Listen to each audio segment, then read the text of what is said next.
بسم اللہ الرحمن الرحیم۔ دل کی بیماریوں کا کسی کو فکر نہیں، بخار ہو جائے آپ ڈر گئے، آپ کو پتہ چل جاتا ہے، نزلہ ہو جائے آپ کو پتہ چل جاتا ہے، کھانسی ہو جائے پتہ چل جاتا ہے، دل کی بیماریوں کا کیا پتہ چلے؟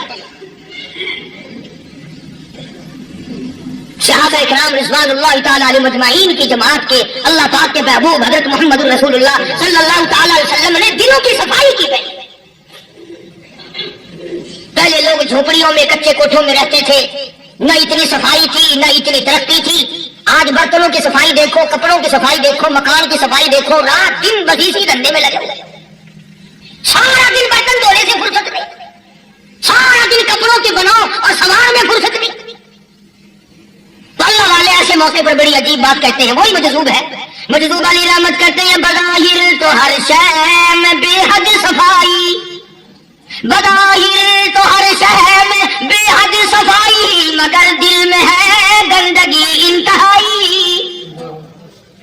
بظاہر تو ہر شے میں چہرے کی صفائی، بدن کی صفائی، نہ جانے کتنی قسم کا صابن ہے، نہ جانے کتنی قسم کے پاؤڈر ہے، نہ جانے کتنی قسم کے شیمپو ہے، نہ جانے کتنی قسم کے کپڑے ہیں، کیا چال ڈھال ہے، کیا نئے نئے ڈیزائن ہے۔ مجذوب کہتا ہے سب کچھ دیکھ لیا، بظاہر تو ہر شے میں بے حد صفائی، مگر دل میں ہے گندگی انتہائی۔ جس یار کی بیٹھک میں بیٹھ کے کھانا کھایا، جس رشتے دار کی بیٹھک میں بیٹھ کے کھانا کھایا، اسی کی بہن کو دیکھ کر آبرو پہ جا کر ڈالنے کا پروگرام ہے۔ جس دوست کے گھر میں بیٹھ کے کھانا کھایا، اسی دوست کی بیوی کی عزت لوٹنے کا پروگرام ہے۔ پرانے زمانے میں اب بھی دلی جیسے شہر میں اگر دعوت کی جاتی ہے تو وہاں ایک تشتری میں نمک آتا ہے سب سے پہلے۔ میں بھی دستور تھا پرانے زمانے میں، اگر کوئی دعوت کرتا، کوئی تقریب کرتا، سب سے پہلے نمک آتا تھا۔ ایک ایک انگلی ہر شخص نمک چاٹتا تھا۔ کیا مطلب؟ جس نے نمک چاٹ لیا اب وہ نمک حرامی نہیں بنے گا۔ اس گھر میں چوری کرنا، اس گھر کی آبرو کا غلط تصور لانا، اس گھر کے مال میں خیانت کرنا وہ حرام سمجھتا تھا جس گھر کا میں نے نمک چکھ لیا۔ اور مسلمانوں کی بات نہیں، ہندوؤں کی بھی یہ باتیں تھی۔ مولانا محمد علی صاحب جلندری صاحب کا رحمۃ اللہ علیہ فرمایا کرتے تھے کہ ایک سکھ تھا بہت بڑا ڈاکو، مسلمان اور ہندو مل کر اس کو ساتھ ملا کر کے لے گئے کہ یہاں اس گاؤں میں اس پنڈ میں ڈاکہ ڈالے۔ سفر کر کے گئے، تکلیف اٹھا کے گئے۔ اس سکھ ڈاکو نے پوچھ لیا کہ یہ کون سا گاؤں ہے کہ فلانا ہے؟ اب اچھا سارے کے سارے یہ تلاش کرو، یہ سوچ وچار کرو، اپنے پنڈ کی، اپنے علاقے کی، کسی مسلمان کی، کسی ہندو کی، کسی سکھ کی، کسی چوڑے چمار کی اس گاؤں میں لڑکی تو نہیں؟ ہمارے یہاں سے تو لڑکی تو شادی ہو کے یہاں بھی آئی ہوئی۔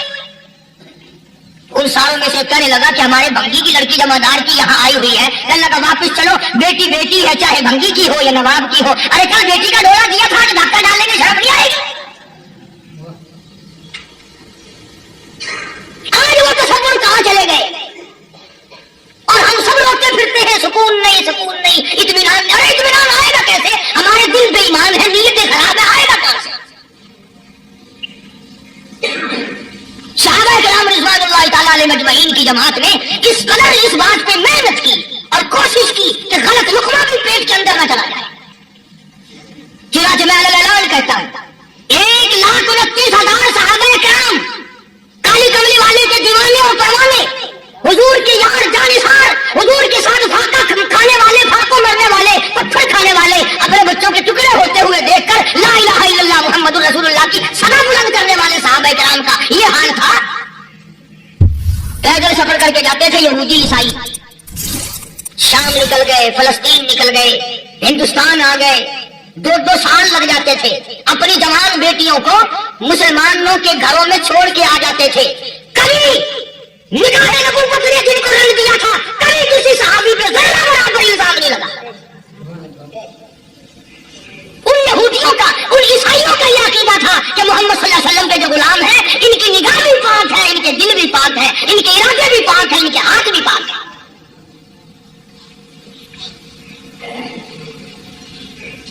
مصر کے گورنر نے، مصر کے جنرل کرنل نے خط لکھا سیدنا فاروق اعظم رضی اللہ تعالیٰ عنہ کی خدمت میں، دور خلافت ہے حضرت فاروق اعظم کا۔